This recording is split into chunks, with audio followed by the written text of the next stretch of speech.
kids, welcome to grade 9 geography class. In today's class we are going to discuss chapter number 5, which is natural vegetation and wildlife, and today's session will be session number 1.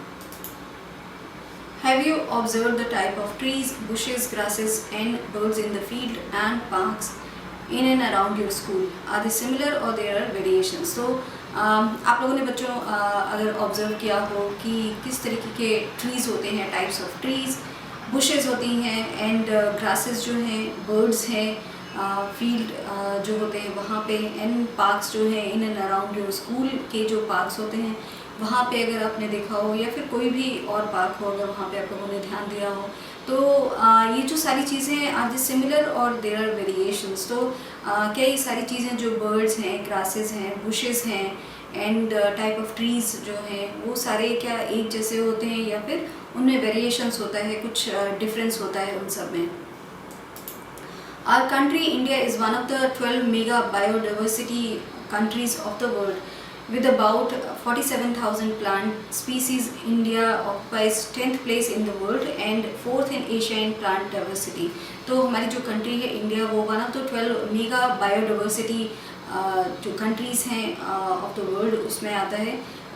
तो one of the 12 है India mega बायोडाइवर्सिफाई जो countries हैं. With about 47,000 जो plant species हैं, India जो है वो occupy करता है 10th place in the world and also 4th है इंडिया एशिया में प्लांट डाइवर्सिटी में. So this is how we are. हमारे यहाँ इतने सारे वैरायटी के जो प्लांट्स हैं वो मिलते हैं, इतनी सारी डिफरेंट प्लांट स्पीसीज़ हैं कि हम लोग एशिया में हमारा प्लांट डाइवर्सिटी में हम लोग आते हैं 4th प्लेस पे, एंड अगर हम लोग वर्ल्ड में देखें तो हम लोग आते हैं 10th प्लेस पे. There are about 15,000 flowering plants in India, which accounts for 6% in the world's total number of flowering plants. So there are about 15,000 जो flowering plants हैं जिसमें flowers लगते हैं. तो आप लोगों ने देखा होगा बच्चों, डिफरेंट फ्लावर्स मिलते हैं. कहीं भी आप जाएं, अगर आप if you go to temple, आप देखेंगे डिफरेंट काइंड्स ऑफ फ्लावर्स वहाँ रहते हैं. किसी भी पार्क में जाएं वहाँ फ्लावर्स होंगे, गार्डन में जाएं और घरों में भी फ्लावर्स है. तो उससे आप देखें कितनी जो डिफरेंट वैरायटी है वो प्लांट्स की, जो फ्लावर जिसमें आते हैं उनकी वैरायटी है. तो देयर आर अबाउट 15,000 जो फ्लावरिंग प्लांट्स हैं वो इंडिया में हैं और वो अकाउंट करता है 6% जो वर्ल्ड का total number of flowering plants हैं उसका वो 6% है. The country has many non-flowering plants such as ferns, algae and fungi. India also has 89,000 species of animals as well as a rich variety of fish in its fresh and marine waters. तो जो हमारी country वहाँ पे not only जो हम लोगों ने flowering plants की बात करी, उसके अलावा बहुत सारे ऐसे नॉन फ्लावरिंग प्लांट्स और also there in the country. उनमें there are plants which are ferns हैं, algae हैं and also fungi. So there are a lot of plants which are not flowering plants. तो India also has 89,000 species of animals भी जो हैं हमारे यहाँ. तो एनिमल्स भी आप लोगों ने बच्चों देखे होंगे कितने सारे एनिमल्स हैं. There are some animals which are very commonly found, जिसमें आप देखेंगे काऊ है, बफेलो है, डॉग है, गोट है.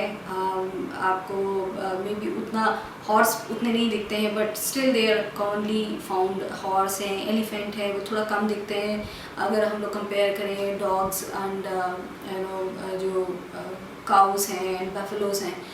तो there are lot of animals जो हम लोग देखते नहीं, जो जंगल में हैं. एंड इफ़ यू गो, हम लोग अगर जाएं ज़ू में जाएं, अगर आप जिस भी सिटी में रहते हो, अगर आप लोग वहाँ ज़ू में जाएं तो आप देखेंगे कितने डिफरेंट वैरायटी के जो एनिमल्स हैं वो रहते हैं और हम लोगों को उनका पता भी नहीं रहता है बिकॉज वो कॉमनली इतने फाउंड नहीं होते हैं. सो देर आर अबाउट इंडिया में जो स्पीशीज़ हैं ऑफ एनिमल्स वो 89,000 हैं around, and rich variety of fish भी है, एंड वो जो रहते हैं फ्रेश एंड मरीन वाटर्स में.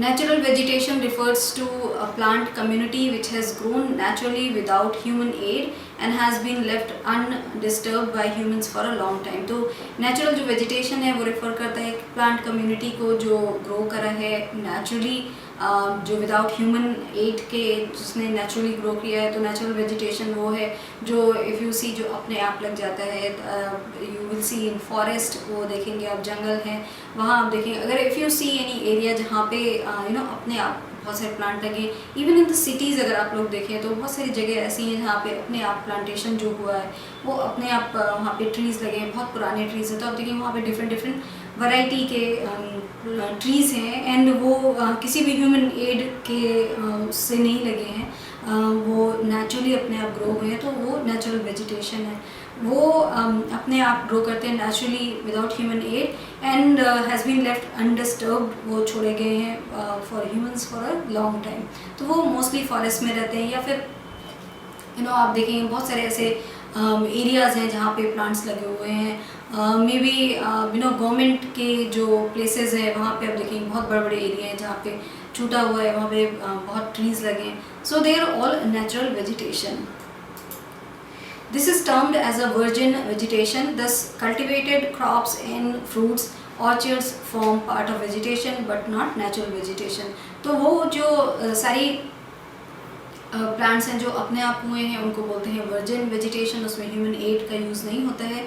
दस जो कल्टिवेटेड क्रॉप्स हैं, फ्रूट्स हैं, ऑर्चर्ड्स हैं, वो फॉर्म करते हैं पार्ट ऑफ वेजिटेशन, वो भी वेजिटेशन में ही आते हैं बिकॉज वो सब भी एक वेजिटेशन है बट वो नेचुरल वेजिटेशन नहीं है बिकॉज उसमें ह्यूमन एड की ज़रूरत पड़ती है क्योंकि वो कल्टिवेटेड क्रॉप हैं, विदाउट ह्यूमन एड वो नहीं हो सकता है। एंड ऑल्सो फ्रूट्स हैं तो ह्यूमन्स उनको लगाते हैं अगर if they are not natural vegetation. And also orchard है वो भी वेजिटेशन है बट विदाउट ह्यूमन एड वो नहीं लगे हैं। The term flora is used to denote plants of a particular region or period. Similarly, the species of animals are referred to as fauna. This huge diversity in flora and fauna kingdom is due to the following factors. तो जो term flora है वो use करा जाता है to denote plants of a particular जो region है और period है। तो वो केवल यूज़ करा जाता है उन्हीं चीज़ों के लिए जो एक पर्टिकुलर जो रीजन है उसको वो शो कर रहे हैं या फिर पर्टिकुलर पीरियड को, तो उनको बोला जाता है फ्लोरा। सिमिलरली जो स्पीशीज़ ऑफ एनिमल्स हैं उनको रेफर किया जाता है fauna.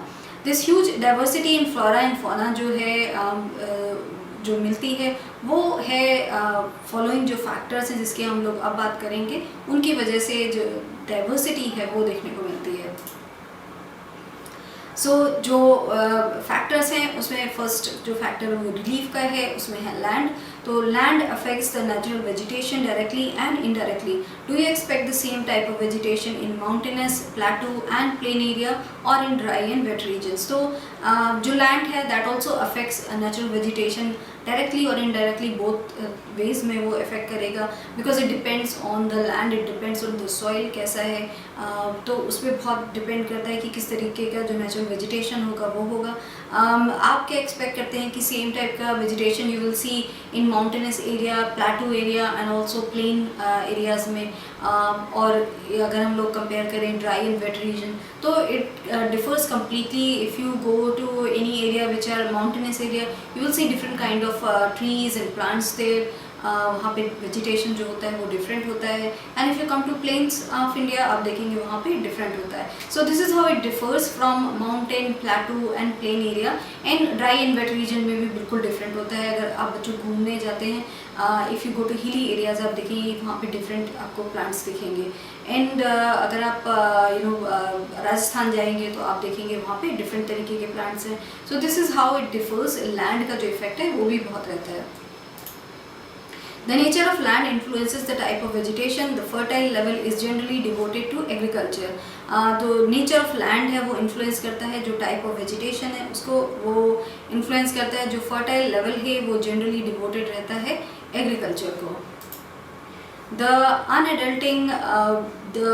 undulating and rough terrains are areas where grassland and woodlands develop and give shelter to a variety of wildlife. तो जो undulating and rough terrains हैं वो एरिया होते हैं जहाँ पे grassland and जो woodlands हैं वो डेवलप होते हैं एंड वो शेल्टर देते हैं, वैरायटी ऑफ जो वाइल्ड लाइफ है वो वहाँ रहता है. So there are particular areas जहाँ पे wild life are more comfortable, तो वो वहाँ पे रहते हैं. सो दैट इज़ हाउ जो डिफरेंट डिफरेंट एरिया है वो डिवाइडेड है. And this is why we should not interfere in different kind of areas, because जो वाइल्ड लाइफ का एरिया है they are most comfortable there only. Now soil जो है, the soil also vary over space. Different types of soil provide basis for different type of vegetation. जो soil है वो भी बहुत vary करता है from one place to another place. अगर आप अगर आप देखें राजस्थान में तो वहाँ का सॉइल बिल्कुल डिफरेंट है. If you go to Himachal Pradesh, वहाँ का सॉइल आपको डिफरेंट मिलेगा. एंड डिफरेंट टाइप ऑफ जो सॉइल है वो प्रोवाइड करता है basis of different type of जो वेजिटेशन होता है उसको वो इफ़ेक्ट करता है. उसमें बहुत डिपेंड करता है कि किस टाइप का वेजिटेशन होगा. तो soil is also one of the main reasons कि जो वेजिटेशन होगा वो किस तरीके का होगा. The sandy soil of the desert supports cactus and thorny bushes, while wet, marshy, deltaic soils support mangroves and deltaic vegetation.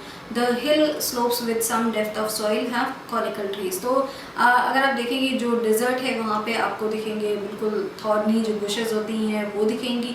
अगर आप वेट एरियाज़ में जाएंगे तो you will see very different kind of vegetation there. So जो different soil है, different land है, उसका बहुत असर पड़ता है. एंड इट डिपेंड्स कि उनका क्या लेवल है, किस तरीके के वहाँ पे प्लांट्स एंड ट्रीज़ होंगे. तो it will be completely different अगर आप दो एरियाज़ को देखेंगे. अगर आप प्लेन्स को, प्लेटू को या माउंटेनस एरिया को या डेजर्ट को कंपेयर करेंगे तो वहाँ पे बिल्कुल डिफरेंट आपको वेजिटेशन मिलेगा. जो हिल स्लोप्स हैं वो वहाँ पे मोस्टली जो है वो कॉनिकल ट्रीज़ आपको देखने को मिलते हैं because the way it is वहाँ पे स्नो गिरती है. सो जो कॉनिकल ट्रीज़ हैं उस पर स्नो फिर उतना रुकती नहीं है, वो गिर जाती है. That's how they are made, जो नेचर ने बनाया है उनको. So this is how it differs from one place to another place. So that's all we have discuss in this session कि किस तरीके से हाउ जो नेचुरल वेजिटेशन है वो अपने आप होता है, विदाउट ह्यूमन एड वो होता है. एंड हाउ जो वेजिटेशन है वो डिफ़र करता है द प्लेसेस जो हैं, लैंड है एंड ऑल्सो जो सॉइल है वो बहुत इन्फेक्ट करता है कि किस तरीके का वेजिटेशन होगा. So that's all we have discuss in this session. Thank you.